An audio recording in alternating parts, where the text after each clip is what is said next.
Itu saya katakan itu tidak benar sama sekali ini. Ya, saya katakan dengan tegas ya, itu tidak benar sama sekali.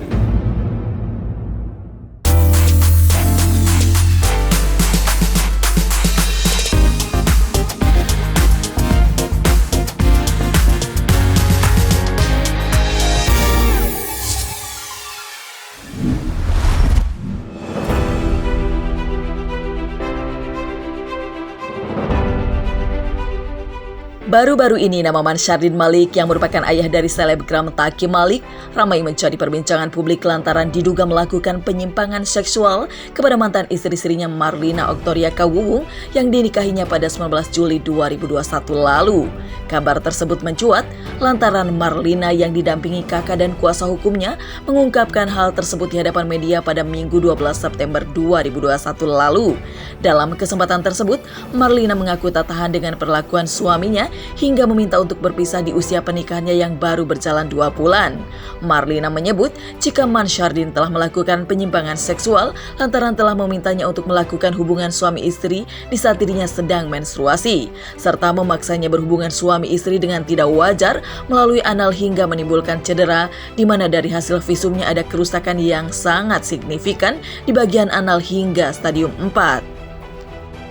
Mengetahui adanya tudingan tersebut, Mansyardin yang didampingi kuasa hukumnya pun angkat bicara. Mansyardin membantah jika apa yang diungkapkan mantan istrinya tersebut tidaklah benar. Pasalnya, ayah dari Taki tersebut telah menalak Marlina pada 6 September 2021 lalu sesuai dengan permintaan Marlina. Bahkan, Mansyardin mengungkapkan jika Marlina telah meninggalkan rumahnya pada 1 September 2021 lalu sebelum talak dijatuhkan. Saya katakan itu tidak benar sama sekali ini. Ya, saya katakan dengan tegas ya, itu tidak benar sama sekali. Saya terus terang aja, saya mengatakan sekali lagi, tanggal 1 dia meninggalkan rumah, tanggal 6 saya datang ke sana, saya menjatuhkan salah ke dia secara lisan dengan dia berdua, ya. Saya pulang, ya. Dan saya agak bingung itu tanggal 12 ya. Tanggal 12 itu tiba-tiba dia melakukan preskon ya di salah satu kafe ya di Jakarta Selatan. Justru saya diberitahu juga sama rekan-rekan wartawan kan. Begitu saya lihat videonya saya kaget gitu ya. Dan bahkan yang saya agak bingung itu ada hasil visum segala kan gitu. Ya kan? Padahal dia berpisah sama saya itu sudah hampir setengah bulan. Dari tanggal 1 sampai tanggal 12 kan gitu ya. Itu yang membuat saya bingung gitu. Ini visum yang mana kan gitu ya. Gitu ya Pak ya. Jadi saya membantah dengan keras masalah itu adalah kebohongan besar. Berani saya. Ya. Berani. Ya. Jadi istilahnya kan makanya saya katakan dari awal ini adalah permasalahan rumah tangga ini. Saya sebenarnya tidak pengen sebenarnya ini terjadi mencuat ya, tapi karena dia yang selalu memulai dari awal kan gitu ya. Saya mencoba menahan dari awal, tapi lama kelamaan saya lihat ini saya harus bicara. Makanya dari awal saya ceritakan ya kronologinya seperti itu. Itu haram, ya, itu diharamkan. Makanya saya katakan saya ini orang yang beragama, orang yang sehat jasmani dan rohani, orang yang punya etika, orang yang punya adab. Sadar Pak, dia meninggalkan rumah saya tanggal 1 September malam. Oke. Kemudian dia membawa seluruh pakaian-pakaiannya. Setelah itu kita sudah tidak serumah per tanggal 1 September. Oke. Kemudian dia ada WA saya, SMS saya, sebelum WA saya diblokir sama dia, nomor HP saya diblokir sama dia ada WA, tolong bawakan sisa pakaian dia yang ada di rumah atau dikirimkan ke tempat dia. Kalau saya masih nggak mau mengirimkan via GoSend atau via apa gitu, saya datang ke Depok, ke rumah dia di Depok tanggal 6 September ya. Ada juga videonya, saya videoin ya waktu saya ke sana, ada videonya ya. Dan dia minta cerai sama saya. sebelum itu dia udah lama minta cerai sama saya, minta berpisah sama saya ya. Nah, tanggal 6 September itu kami berdua aja gitu ya. Memang nggak ada saksi waktu itu. Dia minta talak sama saya bilang saya talak gitu. Kalau itu memang permintaan kamu berulang-ulang kan gitu. Udah, kalau itu memang jalan yang kamu pilih gitu ya, yang bisa membuat hati kamu senang, udah kita pisahkan dari sini. Itu tanggal 6 September di rumah dia di Depok. Berarti kita udah pisah. Pertama ya mungkin sudah tidak ada kecocokan antara kita kan gitu. Kedua dia memang kekeh minta diceraikan gitu ya. Udah saya kabulkan permintaannya dia kan gitu. Bahwa ini kan permasalahan rumah tangga ya Pak ya. Betul. Permasalahan antara suami dan istri ya. Otomatis ini adalah rahasia rumah tangga ya.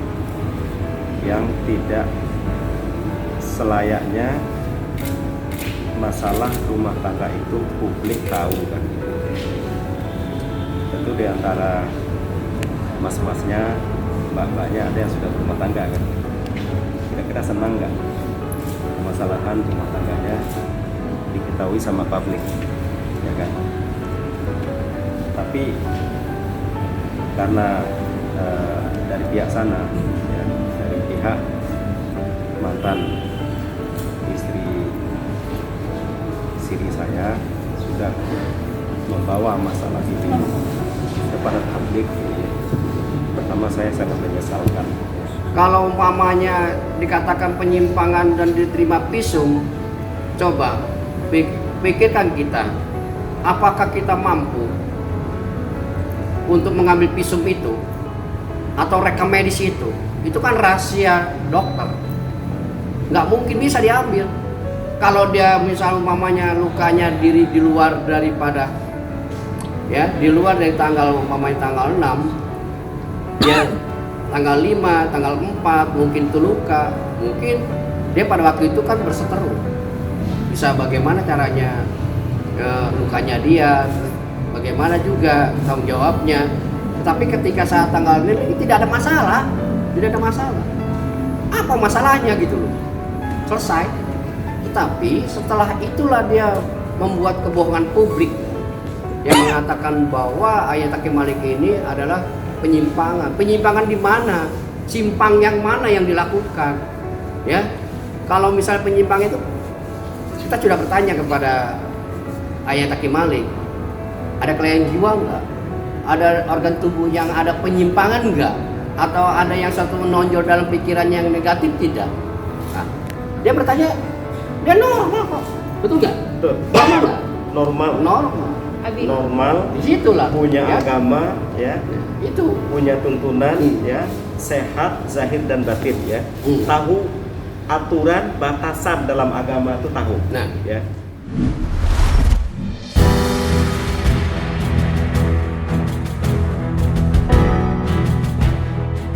Sebelumnya, Marlina mengungkapkan jika dirinya menerima pinangan dari ayah Taki lantaran mendengar sendiri jika Mansyardin mengaku telah bercerai dengan ibunda Taki Malik. Tak hanya itu, Mansyardin menjanjikan akan memberikan ilmu agama lantaran Marlina ingin memperdalam agama sekaligus menjadi istri soleha. Dan terkait berbagai tudingan yang dilontarkan dari sang mantan istri sirinya terhadapnya, Mansyardin meyakini hal tersebut dipicu lantaran adanya sejumlah permintaan Marlina yang tak dipenuhi olehnya. Bahkan, kuasa hukum Mansyardin menyebut jika Marlina hanya ingin membuat sensasi belaka dengan menyebarkan tudingan yang tak benar tersebut ke hadapan publik. Ada beberapa permintaan uang ke saya ya, yang saya merasa tidak sanggup. Ya, itu saya problemnya itu sebenarnya banyak problem masalah itu kan. Nah itu akhirnya dia bilang ke saya, ada di WhatsAppnya ke saya, kita udah nggak cocok lagi gitu, nggak bisa satu rumah lagi. Ya pokoknya ada beberapa permintaan dia lah, ya juga bayarkan ini, bayarkan itu kan gitu ya. Gitu. Jadi saya belum ada kesanggupan untuk itu kan gitu ya. Memang setiap kita kan punya kemampuan yang berbeda-beda. 1 juta per bulan. Ini bukti transfernya ada sama saya semua. Dia bilang ke saya kebutuhan untuk anak-anaknya itu 135.000 per hari. Itu sudah saya penuhi. Saya transfer setiap minggu. Itu ada bukti transfernya, ada semua sama saya. Ini belum saya print ya. Mau saya print nanti saya perlihatkan sama kalian semua. Berapa yang sudah saya transfer ke rekening dia. Ada semua. Gitu ya. Ada semua. Tercukupi masalah kebutuhan itu tercukupi. Tapi lebih dari itu, saya juga punya kemampuan. Keterbatasan kemampuan. Adalah gitu ya. Untuk menutupi ini, menutupi itu gitu ya. Ada gitu loh. Saya sebagai penasihat hukum ini menyesalkan sekali apakah dengan adanya seperti ini mencari sesuatu, mungkin dia ingin mencari sensasi, tapi sasarannya yang tidak jelas, ya. Nah, mungkin seperti itu. Mungkin dia ingin lihat juga di muka publik ini bahwa ingin juga bahwa terhadap ayahnya Taqi Malik ini dibuat semacam kayak pembunuhan karakter, ya. Kalau misalnya seperti itu, kebohongan itu kan tentu ada undang-undangnya. Tentu ada yang orang tersentuh dalam hidupnya dan terganggu dalam pikirannya, maka ini ayah Taqi Malik ini akan berpikir, apakah selaku langkah-langkah ini akan dibiarkan aja, atau langkah selanjutnya akan mengambil langkah-langkah sesuai dengan perundang-undangan, kan gitu. Nah, ini akibat daripada ucapan yang dilontarkan yang tidak dapat dipertanggungjawabkan secara nyata, ya, secara nyata dalam kehidupan. Rahasia rumah tangga itu tidak perlu dibongkar publik. Rahasia dalam rumah tangga itu hanya ada kedua belah pihak, suka tidak suka, ya, itu rahasia. Apalagi mengatakan bahwa penyimpangan seksual atau oral seks itu sudah tidak dimungkinkan berbicara seperti itu di muka publik. Yang bicara publik itu yang keluhan apa, seperti kekurangan material, atau dia nggak diberikan mobil, atau karena dia punya rumah, atau dia punya yang lain, itu dibicarakan. Tetapi kalau menyangkut masalah penyimpangan dalam itu, kita tanyakan simpang yang mana yang dilakukan oleh ayah Taqi Malik, itu harus jelas.